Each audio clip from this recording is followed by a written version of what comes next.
Простір і час здаються нам базою всього, фундаментом реальності. Здається, що це настільки очевидно, що навіть не потребує пояснення. Але що, якщо є щось ще глибше? Ідеї, про які піде мова в цьому відео, можуть викликати занепокоєння. Подумайте, що знаходиться між вашими очима і екраном, з якого ви зараз дивитеся це відео. Очевидно, простір. Але чи справді все так просто? Ви можете показати предмети в просторі, ви можете описати їхню взаємодію, але спробуйте показати сам простір. Однак, коли ми говоримо «ось тут є простір», ми насправді вказуємо не на щось, а на відсутність чогось. У повсякденному житті це не проблема. Простір працює як зручна система координат. Ми вимірюємо відстані, будуємо будинки, запускаємо супутники. Усе узгоджується. Але у фізиці інколи трапляється дивна річ. Те, що здається фундаментальним, виявляється похідним. Колись температура здавалася базовою властивістю. Потім з'ясувалося, що це лише середній рух молекул, тобто температура не фундаментальна, вона виникає. Питання в тому, чи може з простором бути так само. Чорні діри парадоксальним чином натякають на глибшу структуру реальності. Вони наче лінзи, що вивертають простір на виворіт і оголюють на межі горизонту фундаментальні біти інформації, немов на гігантському екрані. Квантова гравітація шукає зернистість простору, елементарні пікселі реальності. Теорія струн і петльова квантова гравітація, попри суттєві відмінності, допускають одну спільну можливість – простір-час може виникати з глибших структур. Сьогодні ми поговоримо про наукові напрацювання, які ставлять під сумнів буквально все, що ми звикли вважати істинним. Можливо, те, що ми називаємо простором, не просто неосяжне.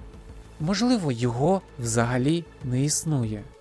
Ми живемо в просторі, чи простір виникає разом із нами? Чому Всесвіт дедалі більше схожий не на сцену, а на проєкцію? І чому найбільш фундаментальні речі принципово невидимі? Природа не поспішає пояснювати себе. Кожного разу, коли здається, що ми дійшли до основи, виявляється, що це лише ще один рівень опису. Яким буде наступний крок у розумінні простору часу, ніхто не знає, але за останні роки з'явилися цікаві підказки. Вони ще не складаються в завершену теорію, проте всі вони вказують в одному напрямку. Можливо, саме тут починається перегляд того, що ми вважали фундаментом. Ми звикли думати, що простір і час – це сцена, на якій все відбувається. Але історія фізики показує, що сцена іноді виявляється частиною дії. Іммануїл Кант стверджував, що мислити поза простором і часом неможливо, і в цьому є проста логіка. Спробуйте уявити об'єкт, який не має розташування, або подію, яка не відбувається раніше чи пізніше. Мислення ніби автоматично вставляє координатну сітку. Простір і час з'являються разом і самою спробою щось описати.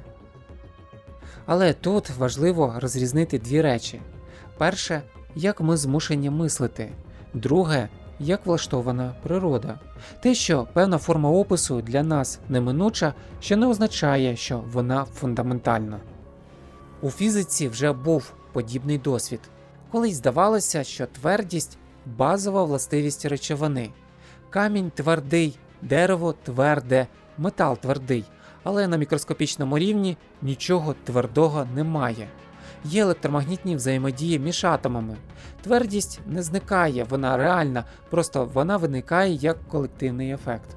Те саме з температурою. Вона відчувається як фундаментальна величина, але це лише статистичний опис руху частинок.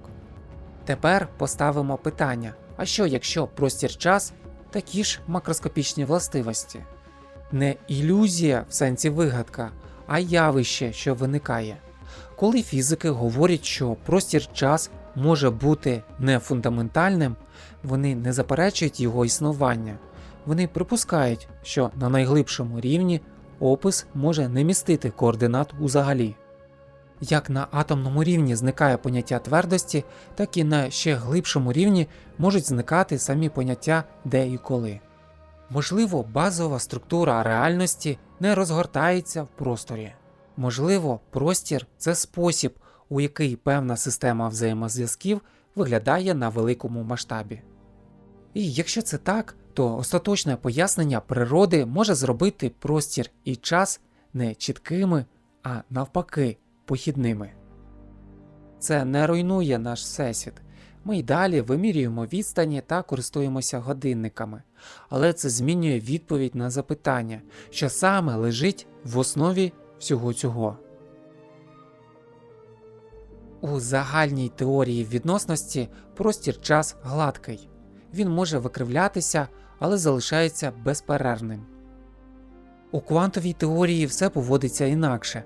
Поля флуктуюють, величини не мають точних значень, система ніколи не застигає в одному стані. Якщо поєднати ці дві ідеї, виникає проблема. На дуже малих масштабах сам простір-час повинен флуктуювати. Не просто матерія в ньому, а він сам. І тут з'являються труднощі з точковими частинками.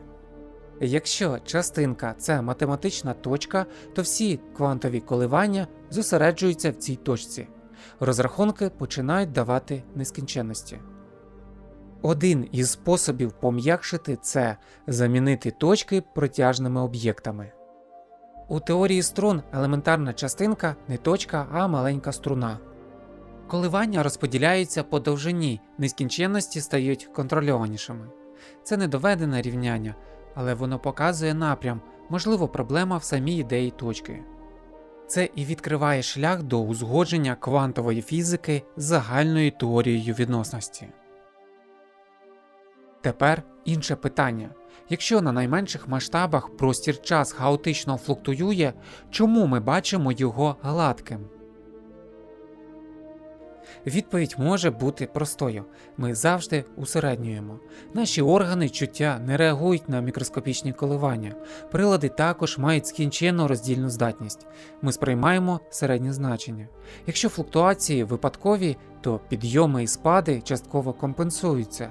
У результаті з'являється ефективно гладка структура. Це схоже на зображення на екрані. Зблизька видно окремі пікселі, з відстані вони зливаються в безперервну картинку. Гладкий простір-час може бути такою ж картинкою, отриманою після усереднення. Це надає конкретного сенсу твердженню «простір-час може бути нефундаментальним». Середні величини зручні, температура зручна, тиск зручний, але вони нічого не говорять про деталі руху кожної частинки. Так само і простір-час може бути ефективним описом, корисним, точним на великих масштабах, але не остаточним. І з цим пов'язана ще одна ідея. Чим менший масштаб, тим сильніші квантові флуктуації. Існує характерна межа – планківська довжина і планківський час. На цих масштабах коливання стають настільки значними, що сама ідея подальшого поділу може втратити сенс. Це не означає, що там нічого немає. Це означає, що наші звичні поняття – відстань, момент часу – перестають працювати. Можливо, на фундаментальному рівні не існує нічого, що прямо відповідало б знайомому нам простору і часу. А те, що ми називаємо простором-часом – це результат колективної поведінки більш базових структур, які самі по собі не мають геометричної форми у звичному сенсі. Ця гіпотеза природно випливає з того, як поводиться квантова теорія, коли ми намагаємося застосувати її до самої геометрії. Є ще один аргумент на користь того, що простір-час може бути нефундаментальним. Він пов'язаний з ідеєю геометричної дуальності. У теорії струн трапляється дивна річ. Можна побудувати дві теорії з різними геометріями простору, різними формами або розмірами згорнутих вимірів, і виявити, що вони описують одну й ту саму фізику. Тобто всі можливі спостереження, усі передбачення збігаються. Жоден експеримент не дозволяє сказати, яка геометрія справжня. Це незвично. Ми звикли думати, що геометрія – це щось об'єктивне. Є форма, є розмір і відстані. Якщо опис правильний, він має їх відтворювати однозначно. Але тут виходить інакше. Різні геометричні картини можуть бути лише різними мовами опису однієї тієї самої структури. Це схоже на переклад тексту. Оригінал можна передати різними мовами. Речення будуть виглядати інакше, але зміст залишиться тим самим. Можливо, геометрія простору – це така ж мова. Якби простір-час був фундаментальним у буквальному сенсі, ми очікували б, що усі конкретні теорії зрештою зведуться до однієї геометричної картини. Але дуальності показують, що це не обов'язково так. Те, що ми називаємо геометрією, може залежати від вибору змінних, від способу, яким ми формулюємо теорію. Фізика залишається тією самою, а геометрія змінюється. Це натякає на просту можливість – геометрія не первинна. Вона може виникати як ефективний опис чогось більш глибокого, що саме по собі не має форми у звичному сенсі. І саме тому пошук фундаментального рівня поступово веде нас туди, де геометрія вже не є вихідною точкою, зокрема до фізики чорних дір, де звичні уявлення про простір і об'єм знову починають поводитися незвично. Чорні діри мають, мабуть, найнепроникніший покерфейс у Всесвіті. Зовні вони виглядають гранично простими. Її повністю описують три параметри – маса, електричний заряд і швидкість обертання, і все. Це означає, що якщо дві чорні діри мають однакові значення цих трьох величин, жодне зовнішнє спостереження не дозволить їх розрізнити. У фізиці це називають принципом безволосся. Чорна діра не зберігає видимих деталей про те, з чого вона утворилася. Але за цією зовнішньою простотою ховається максимальна можлива ентропія. Ентропія – це міра кількості мікроскопічних конфігурацій, які дають один і той самий макроскопічний вигляд. Наприклад, газ у посудині має певну температуру і тиск, але молекули можуть бути розташовані незліченною кількістю способів. У випадку чорної діри зовнішній вигляд не змінюється, яким би не були внутрішні перестановки. Маса, заряд і обертання залишаються тими самими. Отже, якщо існують різні внутрішні стани, вони повністю приховані. Спробуємо перехитрити цю межу. Уявімо порожнисту сферу того ж розміру, що й чорна діра, і заповнимо її газом. Чим більше газу, тим більша ентропія, адже зростає кількість можливих конфігурацій. Здається, можна просто продовжувати додавати речовину, поки ентропія не перевищить ентропію чорної діри такого ж розміру. Але тут вступає гравітація. Коли ми додаємо газ, зростає маса. Зі зростанням маси зростає гравітаційне притягання. І ще до того, як ентропія газу зрівняється з ентропією чорної діри того ж розміру, система стане нестійкою і колапсує в чорну діру. Тобто перевищити цю межу не вдасться. Гравітація її захищає. Звідси випливає, що ентропія чорної діри пропорційна площі її горизонту подій, а не об'єму. Для звичайних систем ентропія пропорційна об'єму. Подвоїли розмір у лінійному масштабі, об'єм зріс у 8 разів, і кількість можливих мікростанів теж приблизно зростає з об'ємом. Для чорної діри інакше. Якщо збільшити її лінійний розмір у 100 разів, об'єм зросте в мільйон разів, а ентропія лише в 10 тисяч. Це означає, що максимальна ентропія будь-якої області простору визначається її поверхнею. І це вже не властивість лише чорних дір, а обмеження на всю фізику з урахуванням гравітації. Навіть якщо продовжувати кидати речовину в чорну діру, навіть якщо кидати автомобілі, а не тільки газ, ентропія зростає разом із площею горизонту. Але перевищувати граничну щільність інформації для даного розміру не можна. Щоб вмістити більше станів, потрібно збільшувати площу.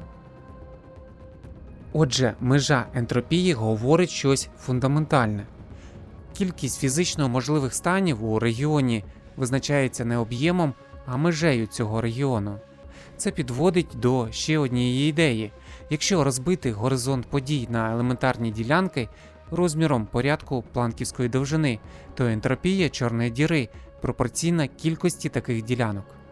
Це не доводить, що простір буквально складається з клітинок, але це сильний натяк, що фундаментальні ступені свободи, носії інформації та ентропії можуть бути пов'язані з поверхнею, а не об'ємом. І якщо це так, то фундаментальні фізичні процеси живуть не всередині простору, а на його межі, а те, що ми сприймаємо як тривимірний світ, може бути лише проєкцією. Голограма – це двовимірна пластина, яка під дією лазерного світла створює тривимірне зображення. Інформація записана на площині, але ми бачимо об'єм. Можливо, за подібним принципом працює і сам Всесвіт. Ідея голографічного принципу виникла не з філософії, а з розрахунків ентропії чорних дір. Не обов'язково буквально намальовані на ній, але саме площа встановлює межу для інформації. Звідси виникає гіпотеза. Можливо, повний опис фізики всередині об'єму еквівалентний опису, що існує на його межі. Не як метафора, а як точна математична відповідність. Тобто, можна мати дві теорії. Одну з гравітацією, іншу без гравітації, але в меншій кількості вимірів. І вони даватимуть однакові передбачення. Це не означає, що все ілюзія. Це означає, що існують дві рівноправні мови опису, як у геометричній дуальності. Різні формулювання можуть описувати ту саму фізику. У 1997 році було знайдено строгий приклад такої відповідності. Теорія з гравітацією в п'ятивимірному просторі з негативною кривиною виявилася еквівалентною квантовій теорії без гравітації, яка живе на його чотиривимірній межі. Технічно це складно, але головна ідея проста – динаміка всередині може повністю відтворюватися динамікою на межі. Гравітація в об'ємі може відповідати звичайній квантовій теорії без гравітації на поверхні. Чи означає це, що наш Всесвіт буквально є голограмою? Поки що ні. Конкретна відповідність працює для спеціальної моделі простору з негативною кривиною. Наш космос влаштований інакше, але сам факт існування такої еквівалентності дуже показовий. Він демонструє, що кількість вимірів і сама геометрія можуть залежати від способу опису. Якщо дві теорії з різною розмірністю простору фізично еквівалентні, то розмірність перестає бути безумовно фундаментальною. Тоді питання змінюються. Можливо, простір-час – це не основа, а ефективна обгортка теорії. Зручна форма, у якій проявляється більш глибока структура. Чорні діри, ентропійні межі і дуальності всі вказують у цьому напрямку. Це ще не остаточна відповідь, але це вже чіткий сигнал. Геометрія може бути не вихідною точкою, а результатом. І якщо це так, то пошук фундаментальної теорії – це пошук опису, у якому простір і час більше не є початковими поняттями. У нас є непрямі аргументи, що простір-час може мати ультрамікроскопічну структуру. Але ми не знаємо, з чого саме він складається. І важливо сказати прямо, наразі немає жодної ідеї, у правильності якої можна бути повністю впевненими. Це не виняткова ситуація в історії фізики. Наприкінці 19 століття не було загальної згоди щодо атомів. Багато фізиків вважали їх лише зручними математичними конструкціями. Пізніше атоми стали експериментально підтвердженим фактом, а згодом виявилося, що й вони не фундаментальні. Є протони і нейтрони, а всередині них – кварки. Картина поглиблювалася поступово. Кожен рівень виявлявся ефективним описом ще глибшого. Теорія струн – це спроба зробити наступний крок у цій послідовності. Навіть якщо вона буде підтверджена, це не гарантує, що пошук завершиться. З простором і часом ситуація ще молодша. У класичній механіці Ньютона простір і час вважалися абсолютними і фундаментальними. Загальна теорія відносності показала, що вони динамічні та взаємопов'язані. Квантова механіка поставила під сумнів саму ідею гладкої безперервності. Але питання про мікроскопічну структуру простору-часу стало серйозно обговорюватися лише у ХХ столітті. Тому відсутність остаточної відповіді не провал – це нормальний стан теорії на етапі формування. Сьогодні є два основні напрями пошуку. Один походить із теорії струн, інший – із петльової квантової гравітації. У теорії струн є інтуїтивна ідея.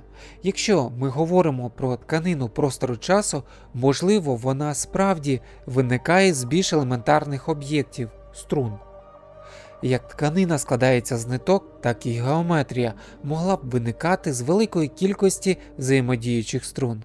Матерія тоді – це певний режим коливань цих струн, а сам простір-час – колективний ефект їхньої взаємодії. Ідея звучить зрозуміло. Проблема в тому, що її поки не вдалося сформулювати у повністю фоново незалежній формі. Тут виникає логічна складність. Ми звикли уявляти струни як об'єкти, що вібрують у просторі й часі.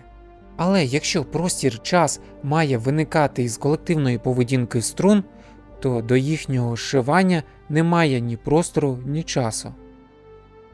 Отже, потрібна теорія, яка описує струни без заздалегідь заданого фону, у якій простір-час не вводиться наперед, а з'являється як результат. Певний прогрес тут є, але повноцінного формулювання досі немає. Фактично, майже всі сучасні версії теорії струн змушені вводити простір-час як фон, на якому струни рухаються і коливаються. Багато дослідників вважають створення концепції фонової незалежності найбільшою невирішеною проблемою теорії струн. Її розв'язання могло б пояснити походження простору часу і, можливо, допомогло б вирішити ще одну серйозну проблему – відсутність механізму, який однозначно визначає геометрію додаткових вимірів. Є і інші питання. У теорії струн існують не лише струни, а й брани – об'єкти різної розмірності. Яку роль вони відіграють у формуванні простору часу? Якщо наш простір – це тривимірна брана, то вона сама елементарна чи складається з чогось? Чи однаково фундаментальні струни й брани? А може і ті, і інші побудовані з ще глибших складників? Це активна зона досліджень. Важливо інше. Ми вже навчилися ставити запитання про атоми простору часу так само серйозно, як колись ставили запитання про атоми матерії. І навіть якщо відповідь поки що невідома, сам факт, що фізика дійшла до цього рівня, показує, простір і час більше не сприймається як остаточна основа. Теорія також містить нульбрани – об'єкти без просторової протяжності, схожі на точкові частинки.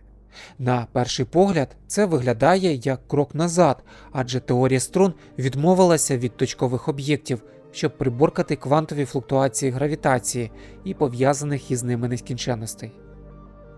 Чому ж тоді з'являються об'єкти, які знову виглядають як точки?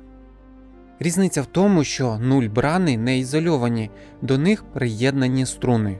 Саме струни визначають їхню динаміку та взаємодії, тому вони не поводяться як звичайні точкові частинки і не відновлюють старі проблеми квантової гравітації. На цій основі з'явилася радикальна ідея. Можливо, нульбрани – це фундаментальні елементи, а струни і брани вищих вимірів є колективними утвореннями з них. Цей підхід отримав назву матричної теорії. У ньому базовими змінними є матриці, які описують взаємодію великої кількості нульбран. Ідея приваблива. Замість починати зі струн, ми починаємо з більш елементарних об'єктів, а струни виникають як їхній ефективний опис. Проблема в складності. Математична структура надзвичайно складна, але ті розрахунки, які вдалося виконати, узгоджуються з основною ідеєю. Якщо цей підхід правильний, то струни, брани, а можливо і сам простір-час – це колективні стани нуль-бран. Це гіпотеза перспективна, але не завершена. Але є й альтернативний напрям – петльова квантова гравітація. Вона виникла незалежно і також прагне побудувати квантову теорію гравітації, але зовсім іншим шляхом. Теорія струн виросла з фізики частинок, яка десятиліттями шукала елементарні складники матерії, а гравітація довгий час залишалася на другому плані. Петльова квантова гравітація починається з загальної теорії відносності і намагається квантувати саму геометрію. У першому випадку гравітація з'являється як один із режимів коливання струн. У другому сама структура простору квантується без введення наперед заданого фону. Це важлива різниця. У більшості формулювань теорії струн простір-час задається наперед. Струни рухаються в уже існуючій геометрії. Петльова квантова гравітація з самого початку фоново незалежна. Простір-час у ній не задається, а має виникати з квантової структури. Але тут виникає інша складність. Відтворити з цієї дискретної безфонової картини знайому гладку геометрію виявилося дуже непросто. Кожен підхід має свої сильні і слабкі сторони. Цікаво, що в деяких задачах результати збігаються. Наприклад, при обчисленні ентропії чорних дір обидва підходи відтворюють правильну пропорційність площі горизонту. Це не означає, що теорії однакові, але це свідчить, що вони можуть описувати різні аспекти однієї глибшої структури. В обох підходах з'являється спільна ідея. Простір-час має дискретну атомізовану структуру. У петльовій квантовій гравітації площі і об'єми набувають дискретних значень. Як не існує половинки електрона, так і площа не може приймати довільне значення, вона квантується. Це ще один натяк, що геометрія не є безперервною на глибшому рівні. Можливо, з часом ці підходи зблизяться. Методи фонової незалежності, розроблені в петльовій квантовій гравітації, можуть виявитися корисними для теорії струн. Це могло б відкрити шлях до безфонового формулювання теорії струн і, можливо, започаткувати третю суперструнну революцію. У такій картині різниця між простором-часом і матеріальними об'єктами майже зникає. І те і інше може бути наслідком організації більш глибоких ступенів свободи. І якщо саме так улаштований світ, то різні історичні уявлення про природу простору і часу виявляються не взаємовиключними, а взаємодоповнювальними. Кожне з них захоплює частину істини. Навіть якщо простір і час виявляться нефундаментальними, вони не зникнуть із нашого досвіду. Ми й далі будемо вимірювати відстані, годинники й далі відраховуватимуть секунди. Питання лише в тому, що саме стоїть за цими поняттями. ХХ століття вже показало, наскільки оманливою може бути інтуїція. Теорія відносності продемонструвала, що час може сповільнюватися, а одночасність залежить від системи відліку. Гравітація виявилася не силою у звичному сенсі, а викривленням геометрії. Квантова механіка додала ще один шар – події мають імовірностний характер. Частинки можуть бути заплутаними на великих відстанях. Жодна з цих ідей не знищила простір і час, але кожна змінила наше розуміння їхньої ролі. Сьогодні додаються нові підказки – темна матерія і темна енергія, які, схоже, домінують у Всесвіті. Гравітаційні хвилі, ряби в тканині простору-часу, що несуть інформацію з найдавніших епох космічної історії. Іксівське поле, яке заповнює весь простір і визначає маси частинок. інфляційне розширення, яке могло сформувати великомасштабну структуру космосу і задати стрілу часу.